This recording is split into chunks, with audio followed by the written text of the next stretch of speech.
hitting the gym, sister friend? Are you getting swole, bruh? Or are you just packing in the protein 24 hours a day? Because either way, you're looking good. But let's admit it, we are obsessed with protein. Like, I have 2 tablespoons of collagen peptides in my coffee right now, but I'm not obsessed. I'm not obsessed. How dare you? That's our first topic today. Also, Michelin is a tire company and an elite culinary tastemaker. But while paying for a new set of tires is one thing, isn't paying to be reviewed another thing altogether? And splitting the check is never easy, but should smaller people pay less than our dear human friends? A recent story had fat shaming combined with what feels like a rerun of that one Friends episode. You know the one. I'll explain it later. All of this and more is at your place setting today. I'm Aarti Sequeira, and welcome to Around the Table.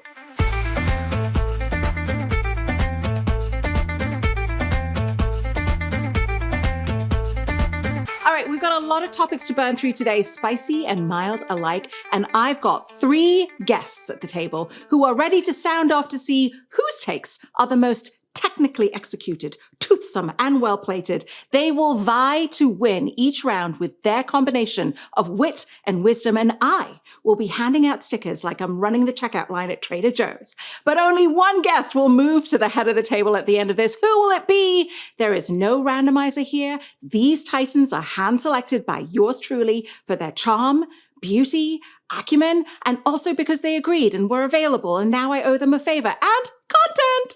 My first guest has given you over 200 dishes to make before you die, and even if I live forever, I would never tire of his company. It's Jet Tila. What's up, guys? Thanks for having me, Aarti. What an esteemed table. It's so lovely to have you. She's new fashion Southern charm in a dynamic package of skill and sweet. It's Damaris Phillips, everybody. And he's a multi-hyphenate cultural critic, food, music, sports, my outfits. It's Troy Johnson. Welcome, all of you, to Around the Table. Let's get straight to our first topic. Panel, can I get a flex? Show me a little muscle. I don't know if you can see it in my shirt. I got rid of those a long time ago. I don't participate. I have a feeling Jet has some serious biceps under there, pickleball muscle. I don't know if they're real or not, but yeah. It's all AI. It's all AI, exactly. I'm going to filter right now. Well, I think that we have become a protein-obsessed culture, and perhaps we've gone too far. Starbucks has protein foam lattes. Doritos just announced a protein-enhanced cheesy chip. And I just saw protein sparkling water at Costco. What are we doing? Is high protein just the new low fat? Is this nonsense? Or what, panel? What do you think? Well, I mean, this is as ancient as it goes. It goes back to Victorian days. I mean, high protein equaled, it was like more stronger, more durable, more, wealthy, higher social climber. I mean, has been going around for decades and decades and decades. It's just now on a marketing bender, and, it's interesting because there's actually a tie into 5 out of 4 people on this podcast are on Ozempic, and so when you take Ozempic, you lose weight dramatically and you need to build muscle. Yes. So there's actually a tie there that protein helps rebuild that muscle while you're doing a lot of weight loss. And America's going through a massive weight loss movement right now, so I think that there's part of it, but it's just marketing, Damaris, you made a face. I just hate it. I hate it when anybody talks about the amount of proteins they need to get in the day. I hate it so much. I hate when they're like, oh, I got 56 grams of protein. I'm like, God, shut up. Why do you hate it? I don't know. Yeah. I just hate it so much. Like, nobody's talking about how much fiber they're getting. No, I just think that anytime anybody gets super fixated on what they're eating, there's an imbalance. I just think there's an imbalance. There's something happening that it's taking up too much space in your brain, and it's probably at somebody else's agenda. And the whole eating like a predator thing is creepy as F. I mean, it really is. Yeah. It's like you're standing. We are predators. What are you talking about? Go, Chad. You're standing on a truck with a V8 engine on your shoulder, like John Cusack in that film. Instead of a boombox, you got a V8. It must be so weird being like a city man and going to the store and like buying groceries. So, you know, the rest of this American, middle American, most of us, like, we actually kill food and you appreciate it more. So, all right. So remember this, right? Every great lie, right, has a little tinge of truth. And that's why, you know, this is such a good marketing ploy, because obviously we all need our macros, right? We all need a certain amount of fats, proteins, etc. But this whole obsession with protein is absolutely ridiculous. Most of us get enough protein in our daily, you know, intake. So yes, do we need protein? For sure. Is this a really great way to make billions of dollars for, you know, for the 6 big food companies in America? 100%. You're all fine without eating an overly gross amount of protein. The CPG, the brands that have marketed high protein products in the last 10 years has quadrupled. That's an industry stat, quadrupled. They're basically just preying on our desire to have this new diet trend. I mean, and if you're putting it in something like snack chips, protein bars, you know, whatever it is, that's great. You're getting your protein. You're also getting like a cow's amount of salt, you know, a T.S. Eliot wasteland amount of nutrients, you know, like you're not, it's a minus. I mean, I will tell you, I am hyper aware of how much protein I get a day. I use my AI app as my food journal, and I'm trying to hit 100 grams. I will tell you the primary reason I'm doing it is because I'm in perimenopause, apparently. And one of the things that happens to women as they enter that period of life, that season of life, is that we start losing our bone density. And so it's really important that we start lifting heavy weights to build muscle and then feed that muscle with more protein. So I think you're right, Jet. Like there is some method to the madness here, but I'm wondering if there's something deeper going on that you touched on it, Troy, this idea of we're in predator mode. The world feels crazy.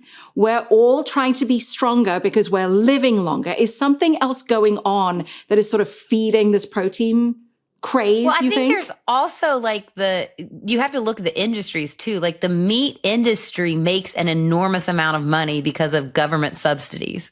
And so like this is capitalism. We're still in a capitalist world. Like we are fed and taught what to eat based on like the recommendations from the FDA. All those things are paid for by industries. Nobody's ever like why do carrots cost more per pound than chicken? Latte green people are trying to get some of that beef money. Well, wait, so of 4 of us here, who's actually counting their macros every day other than us? So there's already, raise your hand. So I think there's that I think this kind of, you know, unscientific pie chart is pretty representative, I think, of most people, right? I think it's a trend. It makes you feel like, you know, first, by loading everything with protein, most people feel like they're not getting enough. Second, now like, oh my gosh, you know, because, and again, us guys who are 50 and over, we're also starting to get lower on testosterone. We're starting to get lower on body density and bone density. So for all of us in this world, yeah, we all need more protein, but we also need to be lifting very heavy weights. That's the only way we're going to stay strong. And we've been told that we can't just crush ribeyes all day long. You know, I mean, you can't, we know that what the effect of that is on our bodies and on the planet and everything else. So if you can get your protein in some other form, it's not a bad thing. It's just, please don't put it in Doritos and call it a health movement. You know? Speak for yourself. I'll crush ribeyes all day long. I will crush ribeyes all day long. Anyway. All right. Well, I feel like that was so much to chew on. We all look like we've been mewing for the past 5 minutes. Anyone mewing? Good one. Well, Jack gets it. All right. Let's pass out a gold star, shall we? I'm going to give a gold star to Troy. You gave us the most to masticate on. I think that idea of predator mode, while you meant it in the negative, I took it as a positive. And I'm really into... I knew you had that side of you. I knew it. I'm really into it. You punch me underneath the judge's table all the time. I knew you had that. Correct. Also, look at my husband. Okay, gold star for you. I'm going to say, Jet, you came very close to T-boning for the top spot. So you get a T-bone cowboy sticker. And Damaris, I'm sorry, but you get a bite yourself. I'm a vegan sticker. which is kind of. I'm not mad at that. I thought like you'd like that. it. You'd like I'm it. in. Okay. All right. Second round, guys. Next up, Michelin has been doing donuts in parking lots across the continental US lately. They put out new guides for the South and the Northeast. And while this is most likely to be a boon for those spots, getting stars and recommendations, what is getting less ballyhooed is just how much this all costs. A set of Michelin tires might run you $1,000, but California spent $600,000 to bring Michelin guides back there last year, and Texas paid $2.7 million for such an honor. They got a deal. Are these sums worth it? And is this ethical business a pay to play to even be considered as existing? Troy, you jumped in. What do you think? Okay, so I've spent my life as a restaurant critic, and the only reason why I became a restaurant critic was because it was the biggest space in a magazine and it could get me more money, right? So I've been in this industry for a long time. This is not pay for play. This is so far from pay for play. It would be pay for play if Jet's restaurant was paying Michelin to put them on the list. That is direct pay for play. All this is states saying, we realize that you have to spend money, time, human capital, like resources to come in and cover our region. So why don't we subsidize that without tainting your process? You can still do whatever you want. We're just paying you to get in the room so you don't have to go out of pocket in order to cover our region. And it's been an overwhelmingly positive thing. Overwhelmingly positive. I mean, Damaris, why are you saying boo? Because then you look at what regions are represented and it makes it seem like those are the states that have like the better food. And so when you come from a region like the South, which is historically not as represented and not as rich, it makes everyone disrespect the food from those regions. And so like, it's a total boo. At the end of the day, you definitely want it in every single region for sure. But I mean, who is going to pay for all that work that has to go into like rating, like going into a state? All right. I think I'm going to jump in here. Troy. Come on, Uncle Jet, settle it. There's two questions here, right? Number one, is it ethical? And I think it's absolutely not ethical, right? Because back to Damaris's point of view, right? Anyone who has capital, who has the means to be able to buy this access is going to get more attention. All right. Hence, Troy, that's exactly what pay per play is. I pay you to get attention. And then to answer your question about, well, they have expenses and costs. They also have a business that drives that should cover it. So once you put a dollar value on access, okay, then you are basically buying favoritism. Michelin is a company. They are a P&L company. They should have their own money. They should make reviews to sell magazines and tires, and that should be their closed loop. It just should not be, hey, Texas, give us more money. We'll give you more attention. And that attention buys you,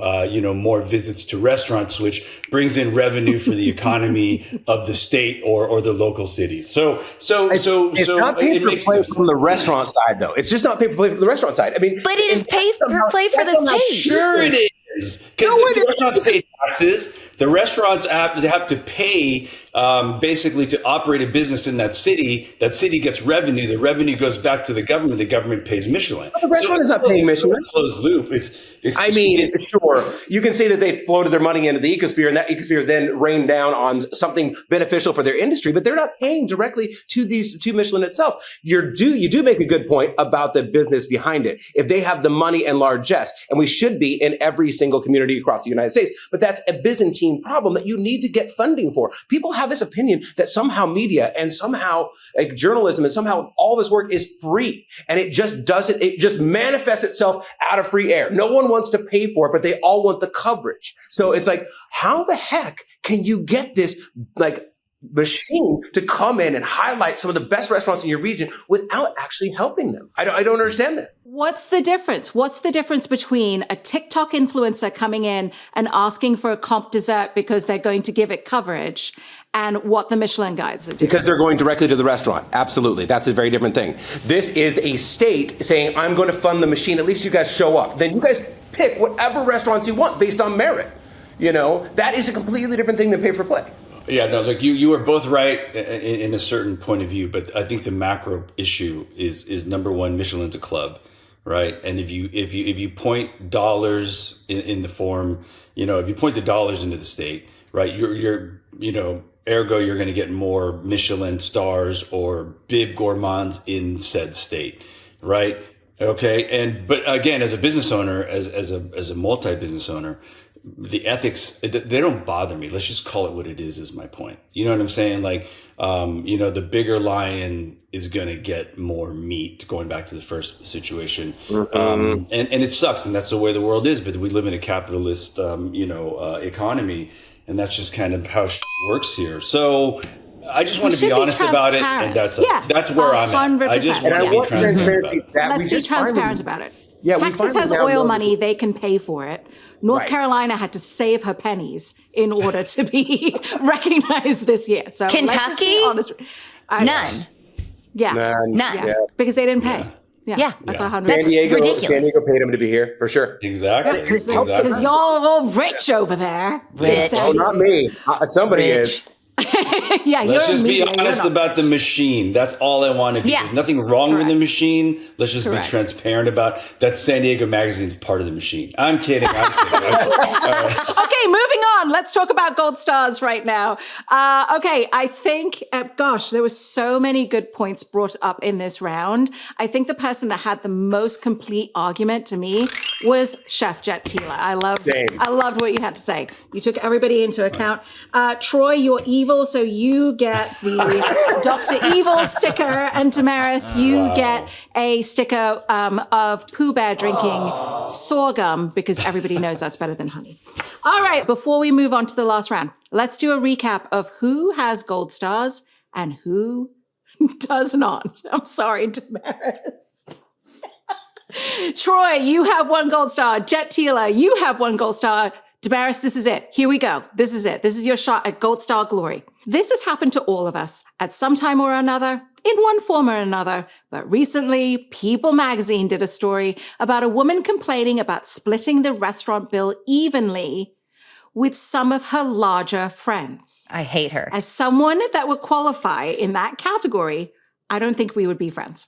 The woman was attacked online as engaging in fat shaming. And this reminded me of the one with 5 steaks and an eggplant, that old Friends episode where always broke Joey and Phoebe couldn't keep up with bougie Chandler, Monica, and Rachel. But I know my panel can keep up. Panel, what is the solution, or is this even a problem? Jet, let's go to you. That woman is just absolute trash. First of all, right? Trash. She does not deserve the company of friends, because if you are that much of a POS that you're worried about splitting the bill, I mean, breaking bread is about community, right? Yeah. Is about having time with people. So if that woman is worried about the pay by pound, she can go F off. So it's just a stupid argument, in my opinion, right? You don't need friends if you're worried about, counting pennies based on what people eat. You shouldn't be going out. You should be cooking at home, and you should be living. I was going to stay with cats. Sorry, Damaris. Anyway, I'm not sorry. I think this whole idea probably breaks Damaris's heart into teeny tiny little pieces. What do you think, Damaris? I think that the grossest part about it is that she made it about their size. I know. As though being a large person means you eat more, which is just that is false. It is such a falsity. The way that your body metabolizes things has nothing to do, and the way your body stores fat has nothing to do with how much you eat. That's the part that I took offense to. It's like, I don't have an offense with people not having as much money as other friends. Like, you're always going to be in economic, different stratospheres. And so I think it's fine for people to be like, hey, can we split the bill? Can we pay for what we ate? I don't have a problem with that. I also am a person who's always mindful. I remember when I didn't have an extra $20. 100%. I did not come from money. So I understand we always ordered water. We didn't get dessert, Yeah. Yep. So that doesn't bother me. What bothers me is this human decided to make your size about how much you eat, which is just grody. Like, bless her heart, gross. Yeah. And you know she has no friends now. But she's like, I don't have to worry about splitting the bill. I'm eating alone. There's a lot of echoes in this woman's Friendsgiving. Like, she could have it in a phone booth. You know, like it's just she had the party of one. You know, like but the underpinning thing for this is I think we need to normalize actually paying for what we actually did eat and consume, you know, and make it easy somehow. Somebody needs to logisticize this when you go out with friends, because I know for myself, you come out to eat with me and you guys have all eaten with me. You know that the Sauvy B on my part of the table, the Sauvignon Blanc is going to be drank way more. All right. I'm going to inordinately participate in the wine arts of that table. And I'm not going to expect you guys to pay. I always throw in extra because I'm like, I drank more. There's no way you who ordered a salad is going to, you know, like pay for my, you know, oxtail cavatelli and, you know, a really nice bottle of Albarino.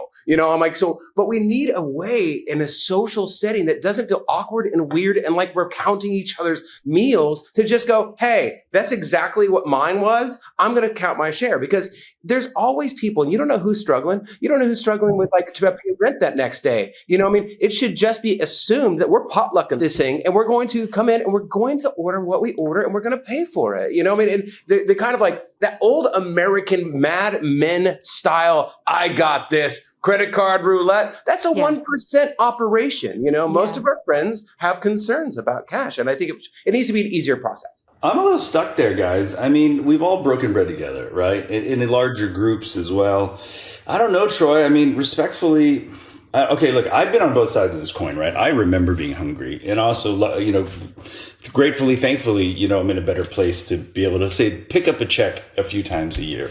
So if we're all eating together, you know, does there need to be a mechanism to count who ate what? Or should you just have the respect to say, if we're eating together and I ordered, you know, like say a crazy bottle of champagne and a really nice steak, I should be like, guys, you know, I should just put in. But I don't think anyone else, you know, should.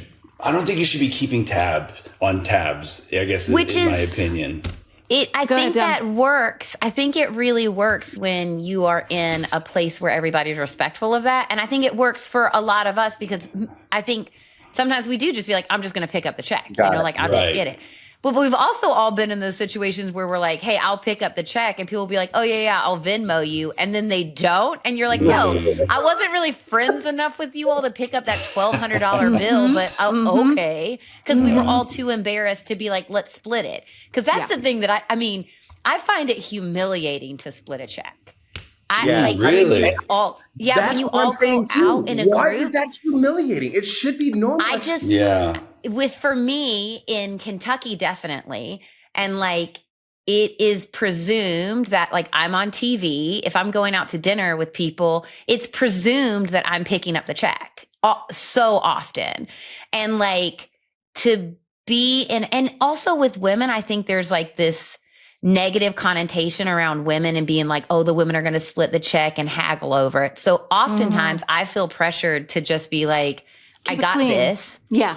I'll take care of it. Yeah. I got it. If you want to get me back, cool. But if not, no big deal. I'm not going to be like checking it out. As a woman, I feel there's like a double standard to be like, I got to be extra cool about it. I do think that it eventually works itself out. Like, for example, I just had an experience where I covered a bill that I didn't expect to be covering all on my lonesome. And those people who ignored my message and said, hey, here's my Venmo if you could help, you know, cover the check, I will not be inviting out again. You get what I'm saying? Yeah. Like totally. I think it ends up working itself out. Good luck to this woman. I don't know if she's ever going to be able to go out to dinner with anyone, no matter what their size is. Let's take a second to split our sticker bill. A gold star to Damaris Phillips, a true heavyweight. I really needed that. Needed that win, guys. And then Troy and Jet, I have check marks next to both of you for things that you said. I'm going to go with Jet. Here's a geeky calculator sticker. And Troy, here's a stack of 5 steaks to keep your sticker set sated. Nice. I cannot believe I said that without tripping over. That was difficult. That was great. Thank you, Brendan McNamara. Silver team stuff. Okay, so sticker run recap. Who has the most gold stars through 2 rounds?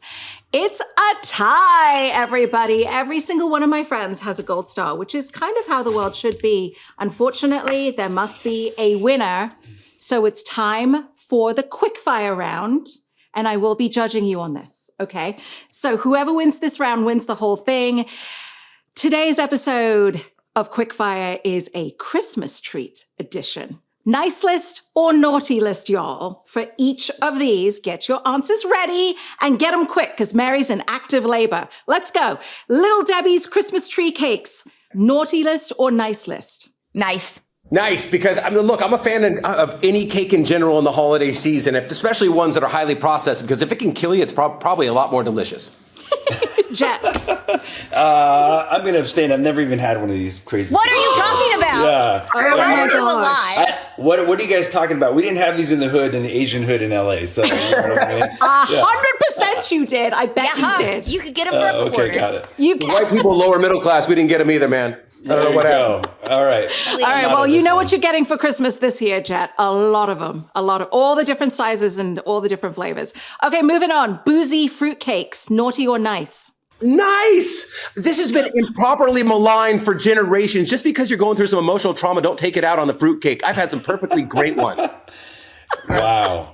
Yeah, naughty because they're Naughty. They're holiday spirit, but they taste like garbage. So They're always nasty. always especially if you buy them, they're disgusting. The bot They're ones the are worst. terrible. The They're bot ones the are absolute Those ones are worst. awful. They're garbage. Yeah.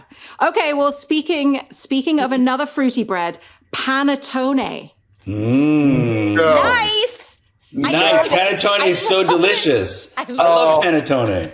You'll eat fruitcake over panettone, Troy? What's Because wrong with fruitcake you? actually has some moisture to it. You take the panettone that most of your Italian friends give you in a box, and I will tell you, you need to soak up some milk to make it a panettone con leche because it's just got some raisins and old fruit peels in that thing. You're not supposed to eat it on its own, Troy. Read the instruction manual. All right, moving on. Mince pies. Answer correctly, everybody. Oh, man. Nice. Nah, hell no. Nah, hell no. No. Me too. I'm going against the grain here. Oh, mince pie is delicious, actually. I'm going to be honest. It's delicious. Yeah. It is delicious, Good job. but you You don't just won serve a it as a point. dessert course. The weirdos that serve it as a dessert course, I'm like, no. No, it doesn't have meat in it anymore. No. Nobody's mince pies have meat in them. Mine They're did growing up. Oh, gosh. Bless your heart. When did you grow up? The 1800s? Okay, moving on. Butter cookies, the one that comes in that metal tin, that blue metal tin, the butter cookies. What do you think? So nice. So nice. The best. Don't let me near them. The sugar crystals are as big as the cookie itself. Absolutely. I'll Love. eat 400 of those Yes, things. there you go. Okay, but which is the best cookie in the tin? Ooh. It's the pipe pretzel-looking one with the sugar. Yes. Yes. No, it's the piped sugar cookie one, right, Damaris? Yeah. Wait, are you Yeah. talking about the star tip one? No, With the no other one, sugar the grain? circular one. The one that looks like a pretzel. Oh, yeah. The No, pretzel not the is- pretzel one. The pretzel's Not the the best pretzel one. one? It's like if you took a star tip and went in a circle. That whatever Oh, that and it one has nothing on it. is. That's it, exactly. Yeah. Super No, that one's crumbled. good too. that one's the coconutty one. That one's, I'm gonna let you know, coming from a professional, that one's not the best one yet. Ours didn't come from Dollar General, Damaris. I'm sorry. No. It was the Dollar Tree. Don't worry about it. That's right. All right, Exactly. panel. All I want for Christmas. Everybody sing along. Is you. Taking her out of the box. But especially you, Damaris, you win today's table. You win today's table, so take center stage like the Mariah diva that you are. Yeah. And belt out whatever you have to share for the world. This is your prize. You Sing get it. 30 seconds. Here is what I would like everybody to give themselves this Christmas holiday. I've been working on it for a couple years. And it is experiencing those moments that kind of spark you alive inside of yourself. So slowing down enough and being in our bodies enough and being in our minds enough that when we are experiencing joy, we can recognize it. So whether it's like the feeling of like dried beans or the way that toast smells or your cup of coffee, like right before you sip your coffee in the morning, it is my goal to help everybody recognize those little sparks of joy. So I'm just reminding everybody to do that this holiday season and all through 2026. And let's see how we feel at the end of 2026. I want to join your so happiness sweet. cult. Yeah. It is a lot of work. Yeah, It's lady a lot. and gentlemen, this is the best Christmas pageant ever. Each of you is a gift.